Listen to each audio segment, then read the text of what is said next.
Ruth Barcan Marcus. Ruth Barcan Marcus, /�bәрkən ＭRKS/, born Ruth Charlotte Barcan, August 2, 1921, February 19, 2012, was an American academic philosopher and logician best known for her work in modal and philosophical logic. She developed the first formal systems of quantified modal logic and in so doing introduced the schema or principle known as the Barcan formula. She would also introduce the now standard box operator for necessity in the process. Marcus, who originally published as Ruth C. Barcan, was, as Don Garrett notes, one of the 20th century's most important and influential philosopher-logicians. Timothy Williamson, in a 2008 celebration of Marcus' long career, states that many of her main ideas are not just original, and clever, and beautiful, and fascinating, and influential, and way ahead of their time, but actually, I believe, true. Academic career and service. Ruth Barcan, as she was known before marriage, graduated magna cum laude from New York University in 1941, majoring in mathematics and philosophy. She then went to graduate school at Yale, obtaining her MA in 1942, and her PhD in 1946. She was a visiting professor at Northwestern University from 1950 until 1953 and, again, in 1959. She served as assistant, and then as associate, professor at the newly founded Roosevelt University, Chicago, between 1956 and 1963. From 1964 to 1970, Marcus was a professor of philosophy at the University of Illinois at Chicago, originally serving as a head of department.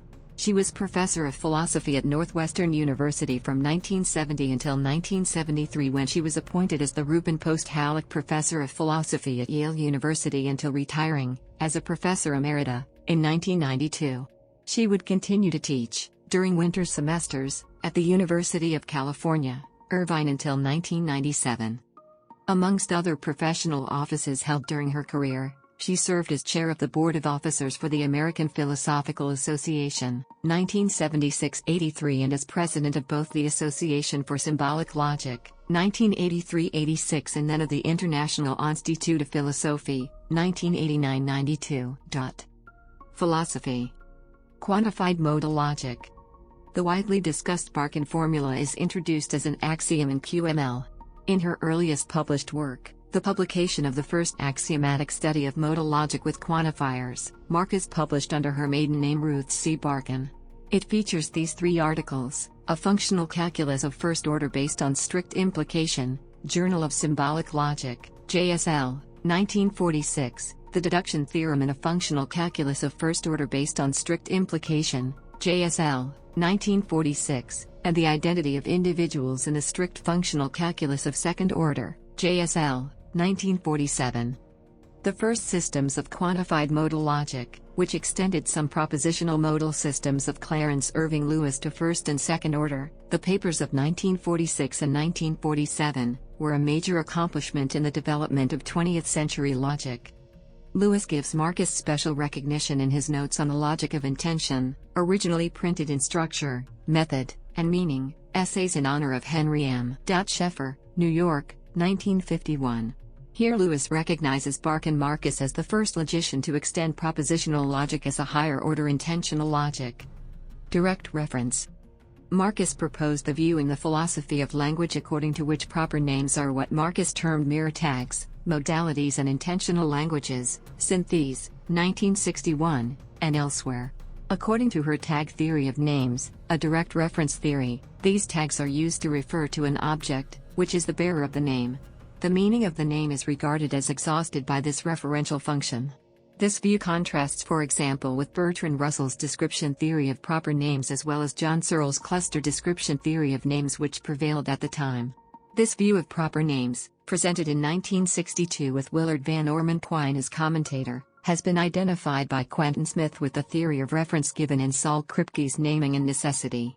However, in a recent laudatio to Ruth Barcan Marcus, Professor Timothy Williamson says, "The philosopher of language Stephen Neal has also argued against Professor Smith's claim in the Times Literary Supplement."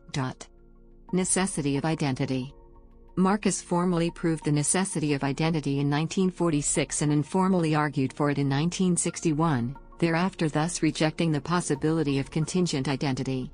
See Journal of Symbolic Logic, 1947, 12, pages 12 to 15. Semantics of QML. Marcus prefers an interpretation where the domain of the interpretation comprises individual entities in the actual world. She also suggests that for some uses an alternative substitutional semantics is warranted. She provides arguments against possibilia.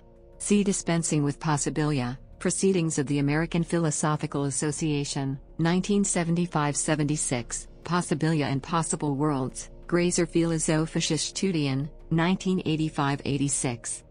Moral conflict. Marcus defines a consistent set of moral principles as one in which there is some possible world in which they are all obeyable.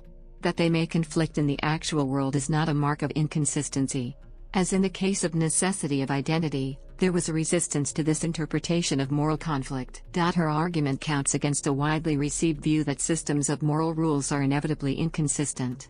Belief. It is proposed that believing is a relationship of an agent to a possible state of affairs under specified internal and external circumstances. Assenting to a quoted sentence, the disquotation account of belief is only one behavioral marker of believing. Betting behavior is another.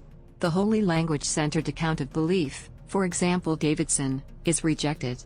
Where an agent would traditionally be described as believing an impossibility until its impossibility was disclosed, Marcus proposes that under those circumstances the agent should say that she only claimed to believe an impossibility.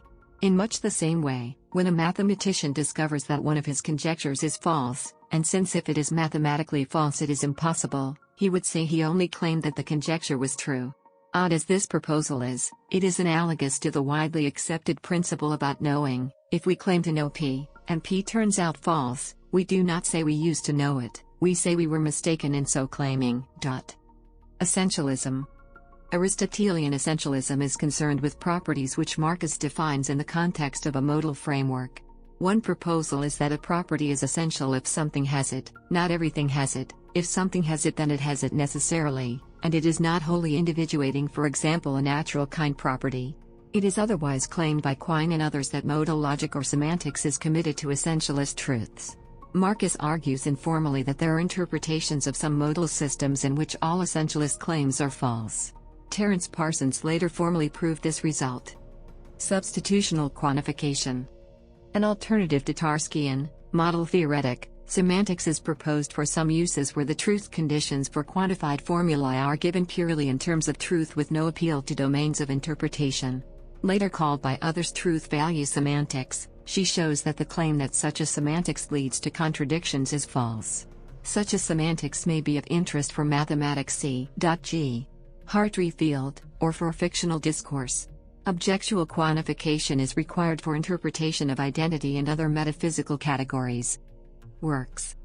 Books, written or edited. Academic papers. Awards and recognitions.